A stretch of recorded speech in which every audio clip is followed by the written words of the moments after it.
شیخ بدنی فروشه گفت مستی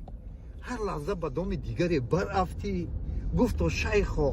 هر آنچه گویی هستم لیکن چونین که می نمایی هستی ناسم دیدم شیخ کو بله شوی رو رنگ بله. نمیدونم شوی رای نمیدونم رنگ رفتم به سر گوری شاهنشاه یمن او دست برآورد به من داد کفن گفتا که از این سخاوتم عیب مکن از مال جهان نصیب به من شد کفن چه красиво میگم اگر نصیب کنم اونا سجان تو بچه کمی میدونم شما همه خیلی این آخران سخن من میگم تا یکی پگه میمبر ما سعدی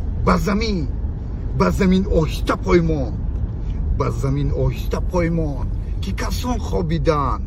آدم و هوای و هم پیغمبران خوابیدن اهل علم و معرفت یک برفتن از جهان عارفان و شاعران و حافظان خوابیدن عینی و خوجندی و میرزای ترسون زاده کو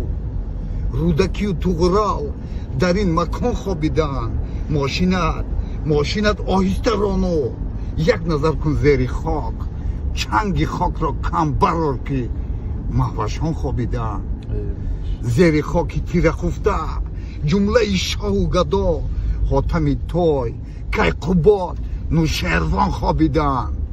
چنگیز و تیمور چنگیز خان تیمرلان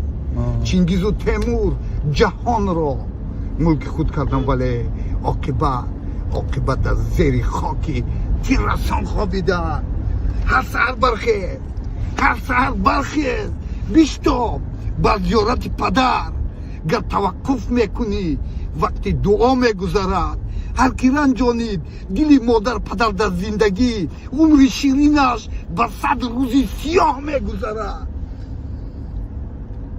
فرزند ما فرزند گفتم میمریم فرزند با فرزند گفتم میمرده پدر نمیگفته سجان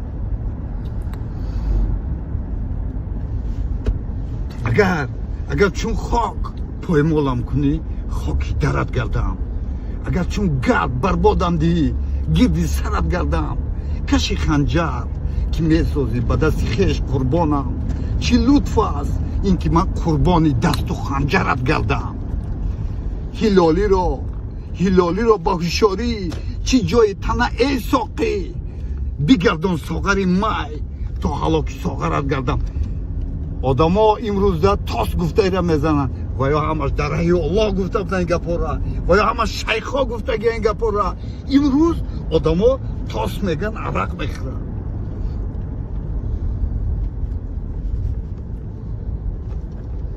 راست حق منتر میکنه شیطان نمیتون